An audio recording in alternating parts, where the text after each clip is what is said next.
Welcome to my channel Suman sir's mathematics classes.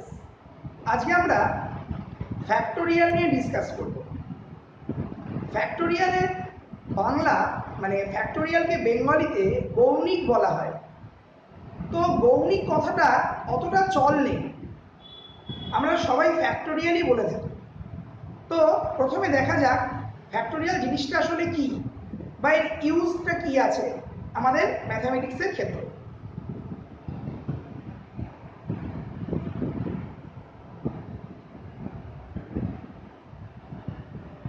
Factorial এটা বেঙ্গলিতে গৌণিক বলা হয়।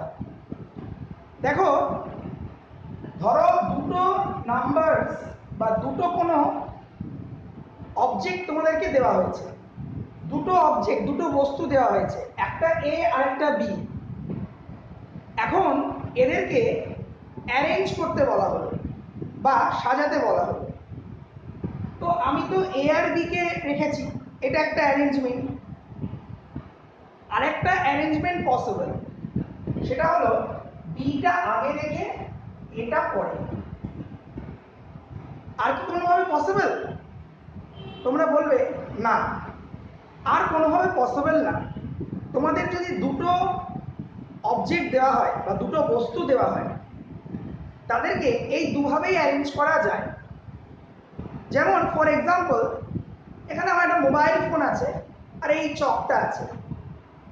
তাহলে এই দুটো অবজেক্টকে কিভাবে অ্যারেঞ্জ করা যেতে পারে? চক মোবাইল, মোবাইল চক, এছাড়া আর কোনোভাবে হবে না। তাহলে যে কোনো দুটো জিনিসকে দু প্রকারে বা টু ওয়েজে আমরা অ্যারেঞ্জ করতে পারি। তাহলে এখানে কটা ওয়ে হলো, কটা প্রকার হলো সাজানো? দুটো।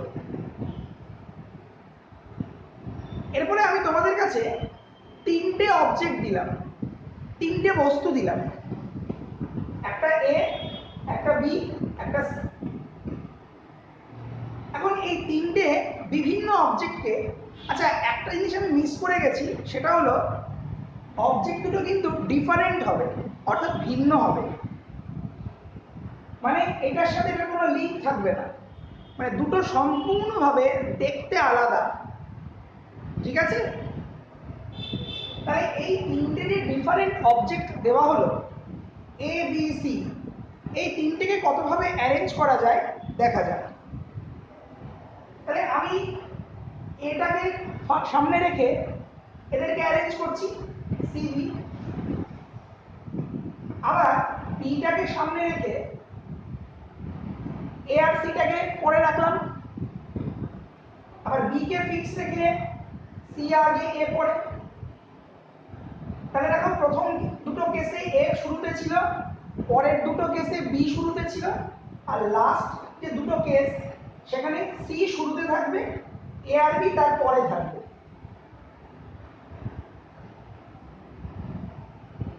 তাহলে এই যে ছটা ওয়েজ আমি দেখালাম তোমাদেরকে, এই ছভাবে ছাড়া, এই 6 ওয়েজ ছাড়া আর কোনোভাবে কিন্তু আমরা এ বি সি তিনটে ডিফারেন্ট অবজেক্টকে বা বস্তুকে অ্যারেঞ্জ করতে পারবো না। এই ছভাবেই পসিবল। তাহলে তিনটে অবজেক্টকে বা তিনটে ডিফারেন্ট বস্তুকে, তিনটে ভিন্ন বস্তুকে, three different objects can be arranged in 6 ways. অর্থাৎ তিনটি বিভিন্ন বস্তুকে নিজেদের মধ্যে বিন্যস্ত করা যায় ছভাবে, ইন 6 ওয়েজ। এখানে হলো 6 ওয়েজ। এই তিনটে অবধি আমরা এইভাবে টেবিল করে নিয়ে বা বিভিন্নভাবে অ্যারেঞ্জ করে আমরা খুব তাড়াতাড়ি বলতে পারবো যে কতভাবে অ্যারেঞ্জ করা যায়। কিন্তু যখনই আমার নাম্বার অফ অবজেক্ট 3 এর বেশি হয়ে যাবে, 4, 5, 6, 11, 12 আরও বেশি, তখন কিন্তু এইভাবে ট্যাবুলেট করে, মানে এইভাবে তালিকা তৈরি করে বিভিন্নভাবে আগে পরে করে অ্যারেঞ্জ করে টোটাল কতভাবে অ্যারেঞ্জ করা যাবে সেটা বলা আমাদের পক্ষে কিন্তু একটু ডিফিকাল্ট হয়ে যাবে।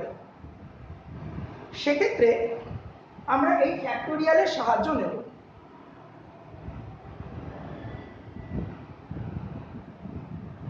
তাহলে ফ্যাক্টোরিয়ালের যে আইডিয়াটা এখানে বলা হচ্ছে, তোমাকে যদি n number of different objects দেওয়া হয়, অর্থাৎ n সংখ্যক বিভিন্ন বস্তু যদি তোমাকে দেওয়া হয়, তাহলে তোমরা ওই n সংখ্যক বিভিন্ন বস্তুকে n ফ্যাক্টোরিয়াল উপায়ে অ্যারেঞ্জ করতে পারবে।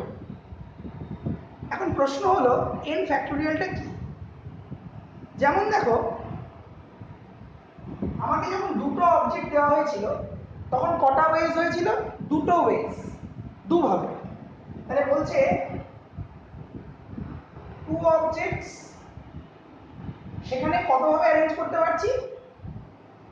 টু ফ্যাক্টোরিয়াল, মানে যতগুলো অবজেক্ট থাকবে তত ফ্যাক্টোরিয়াল। অবশ্যই নাম্বার অফ অবজেক্ট কি হতে হবে? আলাদা, মানে অবজেক্টগুলো ডিফারেন্ট হতে হবে। সেম অবজেক্ট হলে কিন্তু হবে না। এখানে এ আর বি কি আছে? ডিফারেন্ট। এই যে পাশে একটা এরকম এক্সক্লেমেটরি সাইন দিলাম বা বিস্ময়বোধক চিহ্ন দিলাম, এটাই হলো ফ্যাক্টোরিয়াল নোটেশন। অনেক জায়গায় এইভাবেও লেখা হয় ফ্যাক্টোরিয়াল 2। তাহলে দুটো ডিফারেন্ট অবজেক্টকে কতভাবে অ্যারেঞ্জ করা যাবে? Two factorial. এখন এটার ভ্যালু আমরা কিভাবে বার করব? যে নাম্বারটার ফ্যাক্টোরিয়াল বার করছি সেই নাম্বার ইনটু তার পরের নাম্বার, এরকম করতে করতে 1 অবধি গিয়ে থামবো। মানে 2 ফ্যাক্টোরিয়াল, তো তাই 2 ইনটু তার পরের নাম্বার, মানে সরি পরের নাম্বার না, আগের নাম্বার, মানে 2 ইনটু 1। এবার 1 এর পর তো 0, 0 নেব না, আমরা 1 এ গিয়ে থামবো। তাহলে 2 ইনটু 1 মানে কত হলো? 2। তাহলে দেখো, একটু আগে যখন আমরা করেছিলাম তো দুটো অবজেক্টকে কভাবে অ্যারেঞ্জ করেছিলাম? দুভাবে, মানে ইন টু ওয়েজ। দেখো আনসার কত এসছে? 2 এসছে। এরপরে দেখো, যদি আমাকে তিনটে অবজেক্ট দেওয়া হয়, 3 অবজেক্টস, অবশ্যই 3 ডিফারেন্ট অবজেক্টস, মানে তিনটি ভিন্ন বস্তু, আলাদা আলাদা। তাহলে এদেরকে কতভাবে অ্যারেঞ্জ করা যাবে? 3 ফ্যাক্টোরিয়াল। কেউ এইভাবেও লিখতে পারো, কোনো প্রবলেম নেই। আর এই 3 ফ্যাক্টোরিয়ালের ভ্যালু আমরা কিভাবে বার করব? আমি কি বলেছি? যে নাম্বারটার ফ্যাক্টোরিয়াল করব সেই নাম্বার থেকে স্টার্ট করে তার আগের নাম্বার কিন্তু তার আগের নাম্বার, এইভাবে করতে করতে আমরা 1 অবধি গিয়ে থামবো। 1 এর পর কিন্তু আমরা যাব না। তাহলে 3, তার আগে 2, তার আগে 1, স্টপ। কারণ 1 এর পর আর যাবো না। আর এর আনসার কত হচ্ছে? 6। তাহলে দেখো, তোমাদের যদি তিনটে ডিফারেন্ট অবজেক্ট দেওয়া হয় তাদেরকে টোটাল কভাবে অ্যারেঞ্জ করা যাবে? 6 ভাবে। আমি একটু আগে দেখিয়েছিলাম এবিসি, এসিবি, বিসিএ, বিএসি, এইভাবে লিস্ট করে যে টোটাল 6টা কেসেস হয়েছিল। আর এখানে আনসার কত আসছে? 6। আমাকে যদি 4টে ডিফারেন্ট অবজেক্ট দেওয়া হয়, 4 ডিফারেন্ট অবজেক্টস, 4টি বিভিন্ন বস্তু, তাহলে এই 4টে ডিফারেন্ট অবজেক্টকে আমরা টোটাল কতভাবে অ্যারেঞ্জ করতে পারি বা সাজাতে পারি? 4 ফ্যাক্টোরিয়াল। তাহলে এর ভ্যালুটা আমরা কিভাবে ফাইন্ড আউট করব? 4 ইনটু 4 এর আগে 3, তার আগে 2, তার আগে 1, স্টপ। 1 এলেই আমরা স্টপ করে দেব। আর এটা কত হচ্ছে? 24।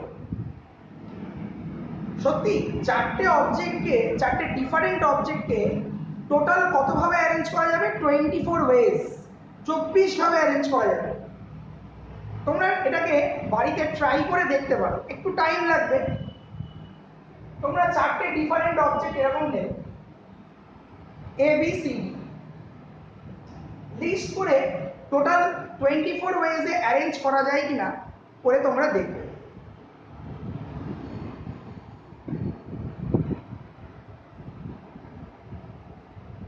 তো আমাকে যদি কেউ প্রশ্ন করে 6 ডিফারেন্ট অবজেক্ট, 6টা বিভিন্ন বস্তু দেওয়া হলো, এদেরকে কতভাবে অ্যারেঞ্জ করা যাবে? উত্তর হবে 6 factorial, that is 6 into 5 into 4 into 3 into 2 into 1। তো এটা ক্যালকুলেশন করে দেখবে তোমরা 720 আসবে। তাহলে 6টা বিভিন্ন বস্তুকে নিজেদের মধ্যে অ্যারেঞ্জ করা যাচ্ছে টোটাল 720 ভাবে ইন 720 ওয়েজ। তাহলে বোঝা গেল ফ্যাক্টোরিয়াল কি কাজে লাগে।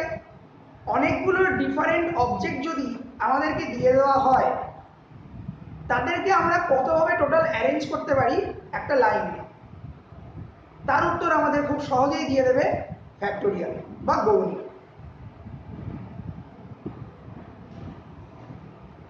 তাহলে n number of different things can be arranged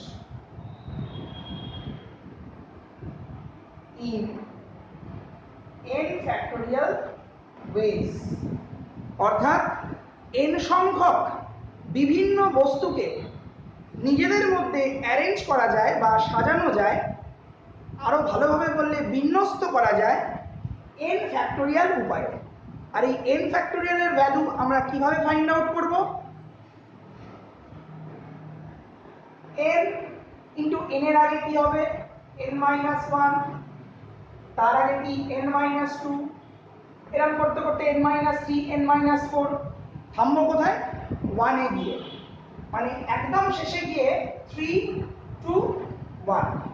1 এর পর কিন্তু আমরা যাব না। কেন 1 এর পর আর যাব না? কেনই বা n নাম্বার অফ ডিফারেন্ট থিংকে টোটাল এতগুলো ওয়েজে, সরি, এই আনসারটা যত আসবে ততগুলো ওয়েজে অ্যারেঞ্জ করা যায়, সেটা তোমরা চিন্তা করে দেখতে পারো। মানে ফ্যাক্টোরিয়াল কনসেপ্টটা এইভাবে এসছে, তো সেইটা নিয়ে তো আমি ডিসকাস করছি না। আমি শুধু তোমাদের বলছি যদি কোনো প্রবলেমে এরকম থাকে যে এতগুলো অবজেক্ট দেওয়া হলো, এদেরকে টোটাল কতভাবে অ্যারেঞ্জ করা যাবে, তো তার উত্তর আমাদের দিয়ে দেবে ফ্যাক্টোরিয়াল। যেমন তোমরা যদি এরকম একটা কোনো লেটার্স না, ওয়ার্ড না, সাপোজ টেক, TAKE, টেক, তো এই টেক যে ওয়ার্ডটা, শব্দটা, এর ভেতরে 4টে ডিফারেন্ট অবজেক্ট আছে, অবজেক্ট না লেটার্স আছে। তাহলে এই যে 4টে লেটার্স বা 4টে বর্ণ, এদেরকে টোটাল কতভাবে অ্যারেঞ্জ করা যাবে? 4 factorial, that is 4 into 3 into 2 into 1, that is 24। মানে এই টেক যে ওয়ার্ডটা, এর যে লেটার্স গুলো, তাদেরকে বিভিন্নভাবে অ্যারেঞ্জ করে আমরা বিভিন্ন ওয়ার্ড পাবো। যেমন দেখো এই একটা পাবো, আবার অনেক কিছু হতে পারে। মানে এরকম 24 পসিবিলিটিস এখানে আছে। বোঝা গেল? এখন 1 এর ফ্যাক্টোরিয়াল কি হয়? 1 এর ফ্যাক্টোরিয়াল কিন্তু 1 হবে, খুব স্বাভাবিক। একটাই যদি অবজেক্ট আমাকে দেওয়া হয়, আমার যদি একটি মাত্র বস্তু দেওয়া হয়, তো একটা বস্তুকে আর কিভাবে অ্যারেঞ্জ করবো? ওই একটাই কেস যে সেটা অবজেক্টে রাখা আছে। যেমন এই চকটাকে কতভাবে অ্যারেঞ্জ করা যাবে বলো? চকটাকে তো একভাবেই রাখা যেতে পারে যে এই চকটা আছে। সুতরাং ওই জন্য 1 এর ফ্যাক্টোরিয়াল কি হয়েছে? 1 হয়। আর 0 এর ফ্যাক্টোরিয়ালও 1 হয়। কারণ 0 মানে তো নাথিং, কিছুই নেই, মানে তোমাকে কোনো বস্তুই দেওয়া হলো না, নো অবজেক্টস। তো কোনো অবজেক্টই তোমাকে যদি দেওয়া না হয়, তো তুমি কি তাদেরকে কোনোভাবে অ্যারেঞ্জ করতে পারবে? পারবে না। মানে তুমি এই যে অ্যারেঞ্জ করতে পারছো না, এটাও তো একটা উপায় যে আমি কিছু পারলাম না অ্যারেঞ্জ করতে, ওই জন্য সেটাও 1। মানে ওটা একটা কেস যে আমরা কিছুই করলাম না, ওই জন্য 0 ফ্যাক্টোরিয়ালও 1। তো 0 ফ্যাক্টোরিয়াল 1 কি করে হয়, এটা কিছু কনভেনশনাল প্রুফ আছে, কিন্তু মেন আইডিয়া কিন্তু এটাই যে কেন 0 ফ্যাক্টোরিয়াল 1 হয়। 0 ফ্যাক্টোরিয়াল মিনস কোনো অবজেক্টই আমরা অ্যারেঞ্জ করছি না, মানে সেটা একটা উপায়, একটা কেস যে কিছুই আমরা করছি না, অ্যারেঞ্জ করছি না, ওই জন্য 0 ফ্যাক্টোরিয়াল 1। বোঝা গেল? আচ্ছা, ফ্যাক্টোরিয়াল সংক্রান্ত কিছু ক্যালকুলেশন সহজে করার জন্য আরেকটা আইডিয়া তোমাদের লাগবে। দেখো, ধরো আমাকে 3 এর ফ্যাক্টোরিয়াল দেওয়া হয়েছে। তো 3 এর ফ্যাক্টোরিয়াল মানে কি? 3 ইন্টু 2 ইন্টু 1। এখন এই যে 2 ইন্টু 1, এই 2 ইন্টু 1 মানে তো 2 এর ফ্যাক্টোরিয়াল। তাহলে এখানে আমরা কি লিখতে পারি? 2 ফ্যাক্টোরিয়াল। আবার ধরো আমাকে কেউ 4 ফ্যাক্টোরিয়াল করতে বলেছে, তাহলে 4 ফ্যাক্টোরিয়াল মানে কি? 4 ইন্টু 3 ইন্টু 2 ইন্টু 1, এটা মানে কি? 3 ফ্যাক্টোরিয়াল। তাহলে 4 ইন্টু 3 ফ্যাক্টোরিয়াল। ঠিক সিমিলারলি যদি 6 ফ্যাক্টোরিয়াল কেউ করতে বলে, 6 into 5 into 4 into 3 into 2 into 1, তাহলে এইটা মানে কি? 5 ফ্যাক্টোরিয়াল। তাহলে দেখো কোনো নাম্বারের যখন আমরা ফ্যাক্টোরিয়াল করছি, সেই নাম্বারটা কিন্তু তার চেয়ে এক কমের ফ্যাক্টোরিয়াল করছি। তাহলে এটাকে জেনারেলাইজ করে বা সাধারণভাবে কি লেখা যায়? n factorial equal to n into n minus 1 এর ফ্যাক্টোরিয়াল। দেখো 3 ফ্যাক্টোরিয়াল সময় কি? 3 ইন্টু 3 মাইনাস 1 মানে 2 এর ফ্যাক্টোরিয়াল। 4 এর সময় 4 ফ্যাক্টোরিয়াল মানে কি? 4 ইন্টু 4 এর চেয়ে এক কম 3 এর ফ্যাক্টোরিয়াল। ঠিক তেমনই n ফ্যাক্টোরিয়াল কি লেখা যাবে? n into n minus 1 factorial. আবার ধরো আমাকে কেউ 7 ফ্যাক্টোরিয়াল বলেছে, মানে কি? 7 into 6 into 5 into 4 into 3 into 2 into 1। এখন এই পার্টটা মানে কি বলো? 5 ফ্যাক্টোরিয়াল। তাহলে 7 ইন্টু 6 ইন্টু 5 ফ্যাক্টোরিয়াল। তাহলে তোমরা দেখো যখন কোনো বড় নাম্বারের ফ্যাক্টোরিয়াল তোমরা ইভ্যালুয়েট করছো বা বার করছো, তখন আমরা কি করছি? সেই বড় নাম্বার দিয়ে স্টার্ট করে 1 1 করে কমাচ্ছি। কমাতে কমাতে যেখানে আমার মনে হবে স্টপ করবো, সেখানে একটা ফ্যাক্টোরিয়াল দিয়ে দেবো। যেমন আমার এখানে মনে হয়েছিল 5 এ থামবো, আর আমি 5 এর ফ্যাক্টোরিয়াল দিয়ে দিলাম। ধরো আমাকে 12 এর ফ্যাক্টোরিয়াল করতে বলেছে, 12 ইন্টু 11 ইন্টু 10 ইন্টু 9 ইন্টু, ধরো আমার মনে হলো 8 এ থামবো, 8 ফ্যাক্টোরিয়াল। অবশ্যই যেখানে স্টপ করব সেটা 1 এর আগে হবে, কারণ 1ই তো লাস্ট। তাহলে আশা করি ফ্যাক্টোরিয়াল সম্পর্কে তোমরা কিছুটা ধারণা পেয়েছো। ধরো 16 ফ্যাক্টোরিয়াল বাই 14 ফ্যাক্টোরিয়াল আছে, তাহলে এটাকে কিভাবে লেখা যাবে? 16 ইন্টু 15 ইন্টু 14 ফ্যাক্টোরিয়াল। দেখো আমি 14 এ এসে স্টপ করলাম, ওই জন্য আমি 14 ফ্যাক্টোরিয়াল দিয়ে দিলাম, মানে যেখানে স্টপ করছি সেখানে একটা ফ্যাক্টোরিয়াল দিয়ে দিচ্ছি। আর এই যে 14 ফ্যাক্টোরিয়ালটা নিচে আছে, এটাকে লিখলাম। এই নিচে 14 ফ্যাক্টোরিয়াল আছে বলেই কিন্তু আমরা এখানে স্টপ করলাম, যাতে আমার এগুলো ক্যান্সেল হয়ে যায় বা কেটে যেতে পারে। এবার 16 কে 15 দিয়ে তোমরা মাল্টিপ্লাই করবে, করে যা আনসার আসবে সেটাই এটা আনসার। আর আরেকটা জিনিস মনে রাখতে হবে, কোনো নেগেটিভ নাম্বারের কিন্তু ফ্যাক্টোরিয়াল হয় না। কারণ ফ্যাক্টোরিয়াল মানে কি?